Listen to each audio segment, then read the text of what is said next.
We are now moving to our last panel of the day on how states are enabling technology. We are excited to be joined by the Honorable Eric Holcomb, Governor of Indiana, and the Honorable Kristi Noem, Governor of South Dakota. The discussion will be moderated by SCSP Senior Policy Advisor, Dr. PJ Maykish. PJ, over to you. Thank you so much. Thank you. Ladies and gentlemen, good evening and greetings to everybody that's viewing online. I'm PJ Maykish, and it is an honor to be here to moderate this dialogue with Governors Noem and Holcomb. We want to first just start by thanking you. We want to thank you not only for being here today, but we want to thank you both for your distinguished service. Shouldering the leadership of a state is not for the faint of heart. And the country goes forward because citizens like you step up and do it. So we just want to thank you sincerely for the project, for your distinguished years of public service. The purpose of this panel on regional innovation is to get to where the rubber meets the road at the states. It doesn't happen in DC, it happens in the states. All tech is local. And so we want to outline, in some sense, what's happening in the states and then turn our thoughts almost to an action agenda of what the governors think we should do to max innovation power in the United States from here and also to our allies and partners. So first of all, just governors to open up, could you take us to your states and transport us there? Tell us how the tech innovation ecosystem is going and any ideas that you have. So Governor Noem, please take us to South Dakota. Absolutely. Well, good evening. Thank you for inviting us, and thank you, PJ, for moderating this discussion. It's an honor for me to be here and talk about emerging technologies with all of you. I don't know if any of you in the room have been to South Dakota before. Oh, look at that. I love it. Perfect. Well, listen, our state is a small state. When my background is I'm a farmer and a rancher. Ran several businesses as well before I got into government and politics, and got involved in government and politics because of tax policy that had me showing up at different meetings. But looked at our state when I was running for governor, and our state, frankly, was in a shape where it was declining. People were moving out of our state. Our industries are not diversified. Our number one industry in our state is agriculture, but it also is 8 times larger than our next industry, which is tourism. And so I knew that if I was going to run for governor, governors are CEOs. The governors set an agenda. They make decisions every day on what they can do to help the people in their state be more successful and be able to be innovative. I campaigned on bringing the next big industry to our state, that we needed an industry that brought higher paying jobs, that didn't overwhelm our infrastructure, didn't cause me to have to build a bunch of new roads and bridges and frustrate people with overwhelming traffic, and that cybersecurity and technology would be the best opportunities for us. We're also located in the center of the country, which, looking at a lot of our national security threats, which I had served on the Armed Services Committee when I was in Congress, I recognize the safety that comes from being a state in the middle of the country. We're not subject to a lot of the outside influences that come from hacking attempts from subs and ships offshore. There's not very many coastlines near South Dakota, if you haven't noticed. We don't have a lot of population centers, which hide some of the surveillance that is sometimes conducted on our national security resources that we have, and that we also are strategically located at a place where a lot of our responses to our threats from other countries would be addressed. Knowing that we had a partnership with Ellsworth Air Force Base in South Dakota as well, that is getting the next generation bomber, the B-21, that platform will be located in our state, gave us a strategic opportunity, not only to bring in the kind of research and partner with our universities in a way that we hadn't before, also bring those higher paying jobs, partner with private businesses that were looking for that kind of diversity, and also be a part of our national security defense plan for the next 50 to 75 years was really, really important. So that was really what I campaigned on, and we have gone and grown leaps and bounds since then. We have doubled the size of Dakota State University's cybersecurity school, which Dr. Griffiths is here with us today as well. She is brilliant, and I'm so proud to partner with her in that. We have a new educational partnership with U.S. Army Command as well. We have businesses that have partnered with the build out that is happening at Ellsworth Air Force Base. We have contractors that are moving in, and they're all focused on AI and partnering and utilizing that in a way that will really help us use these security concerns to bring forward new technologies and diversity. Our other industries that we're building on is in agriculture and in healthcare. Financial services is our third largest industry. So that's also an area that we are building out these types of platforms and innovation. And I'm really proud of the fact that in South Dakota, our science and tech industry, since I've been governor, has grown over 25%, and the GDP in that region has gone up 36% in just the last year. So there's incredible growth in our state, and I think it's because we've been nimble. We've been small, we've been nimble, we've partnered with people in new ways, and when there's new technologies and discoveries out there, we've been aggressive at going after them, recruiting them, and bringing them to our state. Fantastic, Governor. Thank you. Sir, please take us to Indiana. Very, Tell us how tech's working there. very similar story in terms of growth and momentum. South Dakota and Indiana. If you look at capital investment, population growth, employment growth, we show strong on those momentum indexes, and those are things that we've been measuring since I got there and even long before. Our story also traces back. We've always been in this innovation hunt, and I think about my own family history. My great-grandfather immigrated to this country, ended up in southern Indiana. He was and his two brothers blacksmiths, and he did an in about 1880 they opened their blacksmith shop, and they 1948 he did an interview with the newspaper, and he was asked about the future of shoeing, horseshoeing, and what it would be in 1948. And he said, well, the good Lord gave it and replaced it with rubber. Right. And he said, you look out and you see these brick buildings, they won't burn as fast as the stick buildings. He said, who knows, what the future holds. This boy here, he's already making things with his hands, like airplanes. That boy was my 6-year-old father, who went on to Purdue University and retired from Rolls-Royce, trying to make aircraft fly higher and faster. His whole life, right on it. Learned it from a dirt floor, 1948. So you think about that, history, and then you think about the Indy 500, which I don't know if anybody's been to Mount Rushmore and the Indy 500, but 2 bucket list items. And you think about that. That was a test track back, in 1909. It was a test track. The first race was 1911, but it was all about testing engines. And so when you think about where we are today, and similarly, our 7-8 sectors that are so important to us, we're the #1 manufacturing state per capita in the country. And that's not just 5 auto OEMs or jet engines or fuselages.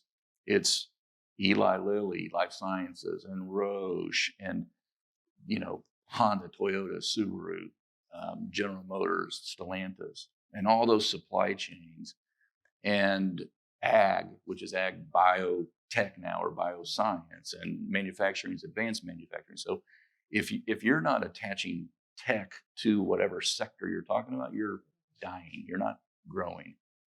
And so for us as a state, it's how do we assist or cultivate that ecosystem to grow it even faster, and being nimble and paying attention to speed, to market, and helping folks scale, staying out of the way when there's 90% of the chore, but helping those different sectors, including hospitality and construction, continue to keep up and not just survive but thrive. And that's why we kind of as a state jump off the map, and why tech is such a predominant sector in and of itself now. Salesforce, has their name on the tallest building in the state of Indiana, and they've doubled in size since they came from 1,200 to 2,400. And it's just, continued to spread, but it's how do we bring venture capital to bear? How do we create more research? Kristi mentioned our universities, Notre Dame, Purdue, IU. We've got some world-class universities as well, Rose-Hulman. And how do we bring that R&D to bear into the market so it's close and you create density? And that's why you see a state like South Dakota and Indiana leading the way. That's something that we'd love to talk about, is how innovation is happening in your states. Before we do that, I think everybody would love to hear how both of you became aware that your states are involved in a bigger competition. you were to go back in your career of public service, you each became aware in your own way about how ultimately your states were in a bigger game. And Governor Holcomb, love to start with you about that journey and how you came to it. Well, I had the benefit of having worked for one of my predecessors for about 10 years before I had gray hair. I worked for Governor Mitch Daniels, and so I was out and about, paying attention, obviously involved, and knew what how elaborate our ecosystems were. And obviously, when we're out job hunting or career hunting or CapEx hunting or wage hunting, we're looking at snapping those pieces of the puzzle together. In a state like Indiana, 2 years ago, we set our all-time CapEx record through our Department of Commerce at $8.7 billion 2 years ago. Last year, we did $22.2 billion. This year, we're on track to break that. If you look at how that shakes out, about 33% of that's foreign direct investment. And so if you're not snapping the pieces together, if you're not concerned about onshoring and reshoring, and not just in time, but just in case, look around the world, then you're going to be left behind. It's a small world, and time flies. And if the market is demanding speed, and so the state has to be a partner in that and harness that synergy and offer certainty and stability and predictability and continuity, hopefully. So I was aware early on, but I'm trying to increase that momentum even more. Governor Noem, when we had the privilege to visit South Dakota as a project, you told us a story about countries that are less friendly to the United States and how you became aware of their involvement even in your state. Would you please tell us that story? Well, my background is in farming and ranching, and when I was in college, my dad was killed in an accident. He was 49 years old at the time. We had one of the larger farming operations in the state of South Dakota, and a cow-calf operation too, and so a lot to take over. My family ended up changing a lot. I quit college, came home, became the general manager of the operation, made a lot of changes. We immediately were hit with estate taxes, which made it difficult to keep our business, because at that time, the estate tax rate was 55% of everything that you owned. My dad, of course, as a farmer and rancher, had a lot of land, machinery, and cattle, but not a lot of money in the bank. So that caused me to start showing up at meetings. It made me angry that we had this tragedy in our family, and all of a sudden we were threatened with losing our family business. So I started going to different government and policy meetings. At the time, the U.S. Senate Majority Leader was Tom Daschle from South Dakota, if you remember. And so talking to him quite a bit, and he ended up appointing me to a committee that oversaw the federal farm programs in the state within USDA. I realized, though, as I was involved in agriculture and policy and farming and ranching with my husband, Brian, who's with me today over here as well, that seeing that so much foreign investment was coming into South Dakota, that they were, especially countries such as China, were buying up our fertilizer companies. They were buying up our chemical companies. I saw them systematically buying up our food chain and our supply mechanisms, and I knew they were doing it through all my discussions and work in policy to control us, and realized that we not only had to be competitive with those next door to us and our states surrounding us, but also with other countries that were consistently going out there buying up our supply chains, but then also competing with us on the research side, stealing our intellectual property, penalizing us through trade agreements, and got heavily engaged in that. So that was my background when I started to serve in the legislature, and then eventually ran for Congress and served there for 4 terms too. Being on Armed Services, but then also the Ways and Means Committee, really educated me a lot to how other countries are coming in and buying up influence over us, our research, and then also our manufacturing systems.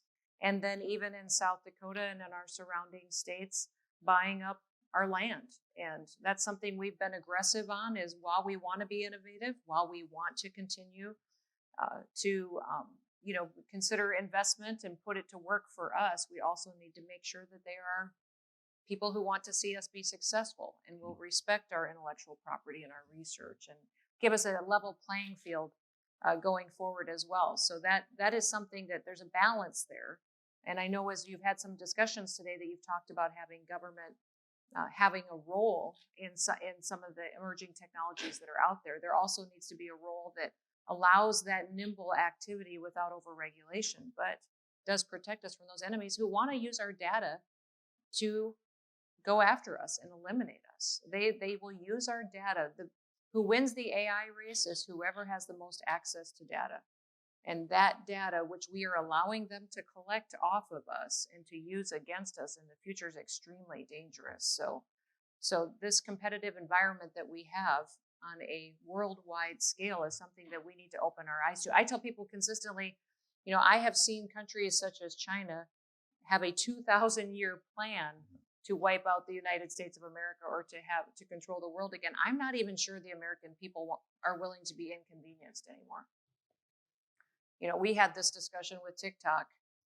Our state was the first state that actually banned the use of TikTok on state devices because of the data collection that they have. After that, we saw 30 other states take action and the federal government on government devices. And, I still have my brother-in-law send me TikTok videos sometimes that I'm like, dude, don't send me TikTok videos. If anybody, I feel like I'm the poster child for not liking TikTok, but people still send them to me all the time. So that's what I think our attention span is short in this country. And I'm hoping through an educational process, we will remember that we are in a competitive environment. We're in a competitive environment with those who just naturally want to economically compete with us, but also those countries who want to destroy us and we need to go into this eyes wide open and make sure we set ourselves up to succeed. There's times where we've woken up to that competition, right? And there's times where the nation just unified and came together on Manhattan or Apollo.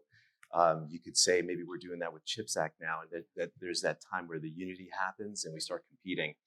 We'd love to use the rest of our time to start talking about your thoughts on that agenda. And first of all, to unleash regional innovation, for everything that you've learned about your ecosystem, what are some things that you both think are going right? Just to start with what's going right, what is happening between the government and states or any other institutions that you think is what right looks like? Well, number one, talking with each other. I mean, I as you all know in the room, I'm a Republican. We have President Joe Biden, obviously, is at the Democratic Party and running the administration. But what I do appreciate is that they're willing to have conversations with us, that I've been able to have access to cabinet secretaries and talk about ways that we could partner, and even a little bit of flexibility in some of the programs to how maybe the way that they have written a piece of legislation or they put out guidance doesn't work for our state. Could we ever make an appeal to have some changes to utilize those dollars in a different way? And even allowing us in some instances to not access grants that didn't work for us and have them understand that and maybe reallocate dollars or resources somewhere else. So I think that is really what makes America special, is we aren't a one size fits all for governors. Governors know what their states need. We're on the ground there. Our perspective is very different than policymakers. For instance, the CHIPS Act, while wonderful, it was written in such a way that South Dakota, on those regional technology hubs, we don't qualify. We're not a populated enough area to even qualify for those dollars. So that's a huge disservice to our state. And I've asked them if they would consider figuring out a way to open that up to every single state so we could access the ability to do that. I have incubators in my state now that I'm using to partner with different entities, but I would love to have that provisions in the CHIPS Act apply to our state as well and not just prioritize the more urbanized areas. For instance, our Dakota State University, we've doubled the size of our cybersecurity school. We are only one of 10 schools that have designations from NSA and Homeland Security on cyber defense, cyber operations, cyber research. We are the first university in the country to have a PhD program offered in cyber operations. It is super innovative what we have going on there, and bringing in 27 different research projects and 24 different universities into our Sanford Underground Lab that's doing medical research and high energy physics research. And what we're doing in South Dakota is some of the biggest research projects that the world has ever seen. I need to be nimble in order to keep facilitating that kind of an environment which is making companies want to come and investment come as well. Yeah, I think echo everything she just said, but also I think a continued, what's going right, a continued approach to have states cooperate, to think regionally, certainly trying to do that within my state, but some of the first dollars to come out of the CHIPS and Science Act were just rolled out for ME Commons hubs around the country. We were a beneficiary of one of those 8. It forced us to think regionally, which was fine. It brought together some of the best engineering schools in the country, Purdue being one, who also, by the way, has the Keith Kroc Institute for Tech Diplomacy, which is all about where tech and foreign policy meet to advance freedom. Pretty darn good and important thing.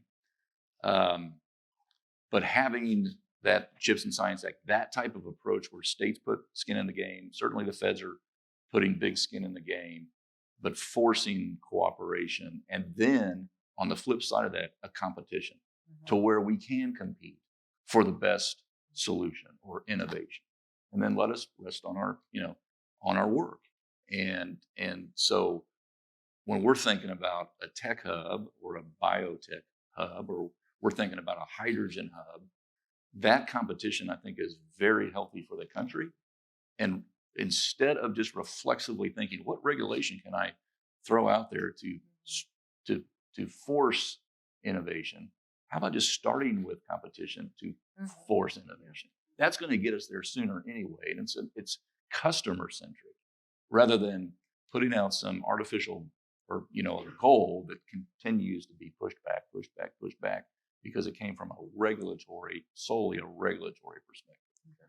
And so I hope that they, whoever they are, the administration, continues on that, to use Kristi's word, balance of cooperation and competition at the same time. Well, I would always encourage everybody to go to governors before you go to the federal government.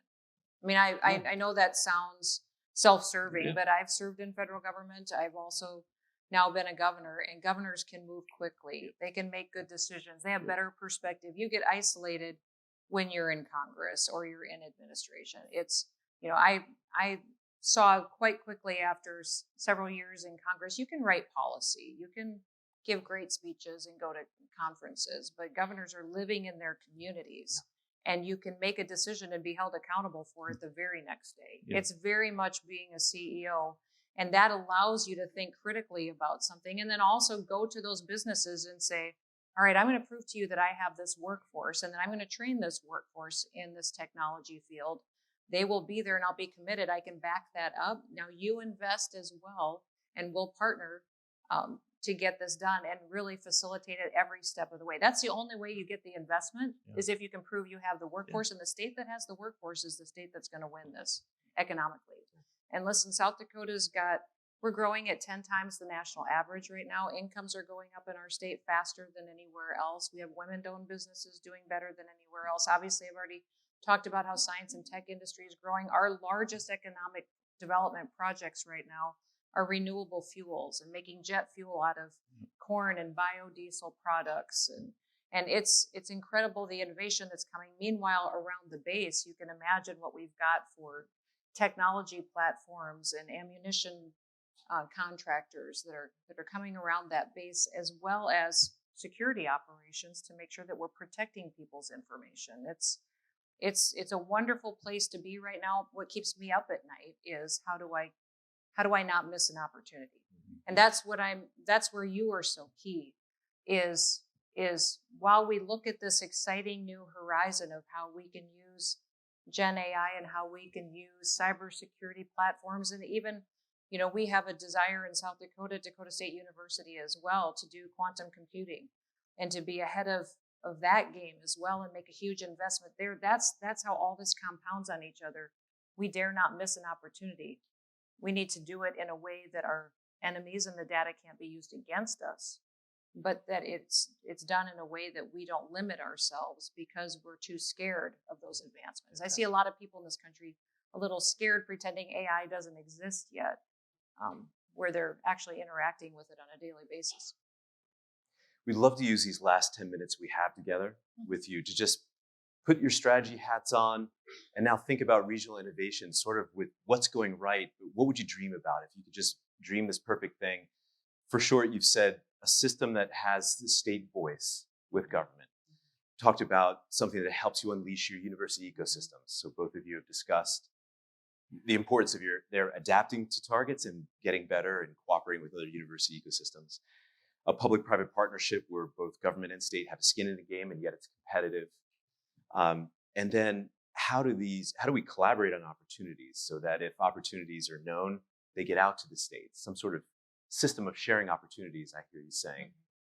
What are some other things here in these last moments that if you were just to etch a sketch and lay out an agenda for action, these are things you would love to see happen between the government, states, our institutions?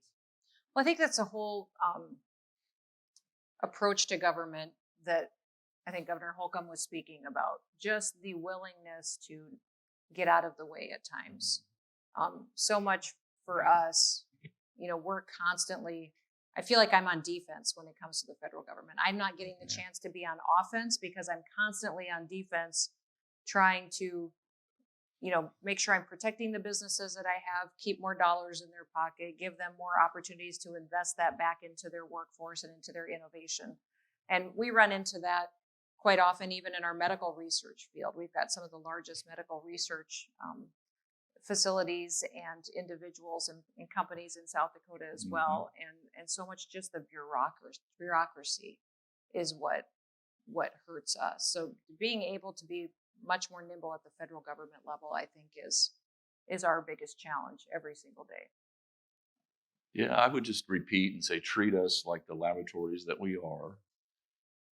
Look to what's working and do more of that. It's not more profound than if I had a wish list to ask of the federal government, it would be, and I know it's a wish list, it would be to provide more certainty and continuity and stability and predictability, just like we try to do for our private sector. Because if our private sector is growing, then we can also tend to the other needs of our state. And so if the federal government had a perspective on what's working out there, what are the best practices, how do we achieve our goals quicker and address these long, lingering, vexing problems and challenges, the states are out there doing it. And I'm not shameless, but I was proud to follow Kristi on TikTok. We did the same thing. I might have been number 2 or 3, but if somebody's got a good idea, we're going to acknowledge it, right? And we're not going to be left behind because we're still competing for a great sandbox to play in, right? And attract business. And so we don't sit around and dither and wait. On the same hand, I think that if the federal government would take that approach and say, and again, credit where credit's due, they have an outlook on hydrogen hubs, ME Commons, tech hubs, et cetera, et cetera, et cetera. But I agree, and whether it's Midwest or Great Plains, don't just think about, because there's so much venture capital on the coasts for research and development, that it needs to stay there. Matter of fact, if you want more certainty and you want to get away from encroachment issues, we've got the 3rd biggest naval base in America. People wouldn't think that because we don't have any. We don't have any oceans. But Crane Naval Warfare Center is going to be a big. They're doing a lot of the microelectronics. We're doing hypersonics. We're addressing Plan-Gen X right in the heart of the heartland. And so that's really where the rubber meets the road. And so if we have the capital, as some on the coast have long had, we can make you proud too. You know what this is going to sound strange, PJ, and I'm sorry, but what I would ask you to do, the biggest thing you could do is to inspire our next generation, our kids, because they literally need to understand the opportunities that they have in front of them. And frankly, I think a lot of them are taking it for granted right now. We're crippling our children in this country by doing everything for them. I give this speech quite often to quite a few different groups, but one of the best gifts that my dad ever gave me, he was tough, but he gave us impossible things to do. And there was many times I thought, I have no idea if he's wants me to live through the day or not, just because of the jobs he would give me. The one quick story I'll just tell you is when I was about 12 years old, we had to take a truck home from the field, and I was riding with him in this semi-load of corn, and we were going down the road, and he said, I forgot I have to take the other truck home, Kristi. Here, jump over here, drive this truck home, take your corners wide, and I'll meet you there. And he jumped out the door. And I remember diving across the cab, grabbing the steering wheel, because I'd never driven a semi before. I didn't have a license. I was 12 years old, and I immediately started to cry. and and I just didn't know what to do. So I drove all the way home the 7 miles in the same gear, never shifted once, took the widest corners that you've ever seen. When I got into the farmyard, I didn't know how to even stop. So I just shut the truck off and let it drift to a stop. And I remember, though, that I thought, the first thing that I thought to myself was, I cannot believe that I lived. And the second thought that I had was, I bet I can drive anything now. And I didn't realize until I became an adult that that is the greatest gift that my parents gave me, is they gave us impossible things to do. And that when we completed them, that it not only helped us become problem solvers and figure things out, but it also gave us the confidence to take on the next tougher thing, the next more difficult thing. Well, if I can do that, then I bet I can do this, and I bet I can do that.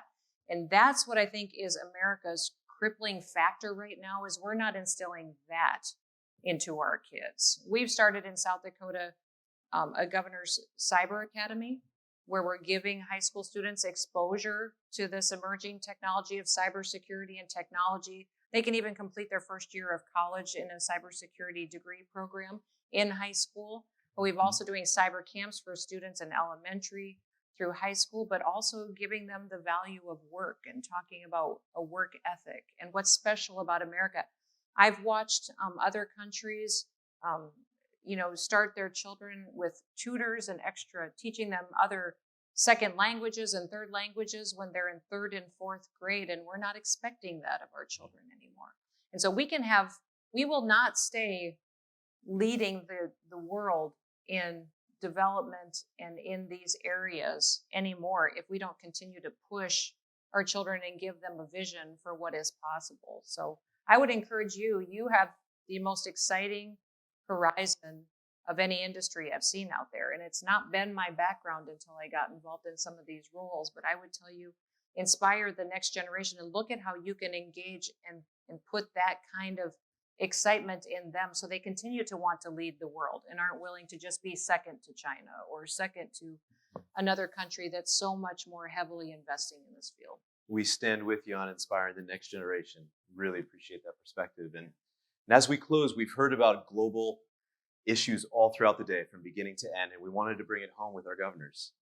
And so just with 1 minute each towards the end, just any closing thoughts on American tech power, leadership, and innovation? Governor Holcomb, over to you. Yeah, think about how it can actually solve problems, not just talk more about it, and be a powerful force for good. And I think to Kristi's point, we wake up every day as CEOs of our states, and we have very high expectations. And we measure, and we have a plan, and we have a strategy, and we turn our cards face up. We're very transparent. And we try to think bold, like Jensen was talking about, the culture of a company, trying to be sticky and keep talent and attract talent, retain it. The same thing has to be true for this country. We need to be thinking bold, and we need to be thinking big, because we have a lot of catching up to do. Yeah. And technology is going to do that. If we want to compete on the hypersonics front, we have a lot of catching up to do. So how can you be a part of that? Because we want to be your partner. Fantastic. Governor Noem, closing thoughts. We will invest. We will invest our resources, our time, and our energy if you do as well. And we will find the business connections. Just utilize us. I think many times people don't recognize the resources that governors can be and how we can help make those types of connections that you may need to lead the world. We have 4 students in our state that were the only Americans to go compete at the World Cyber Games and do very, very well.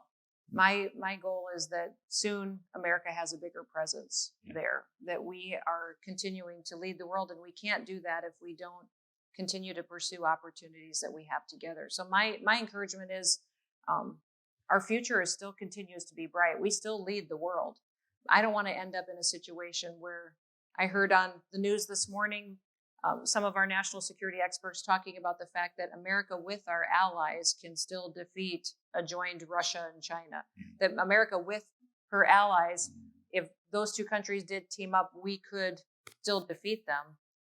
I want to get to a place where, whether it's on the national security front, whether it's on a medical research and delivery of healthcare needs, whether it's in a technology space or in data protection and security or innovation or AI, whatever it is, that America always will defeat our enemy. In every single space we will. And I think that's the kind of attitude that we need to wake up with every day and continue to talk about. We can't watch the news today without getting a defeatist attitude. I would encourage you, since so much the future, that instead shut the TV off, stay offline, instead continue to look at the opportunities that you have in your field and ask us how we can help, because we would love to. Fantastic. Thank you so much. Ladies and gentlemen, please thank our governors.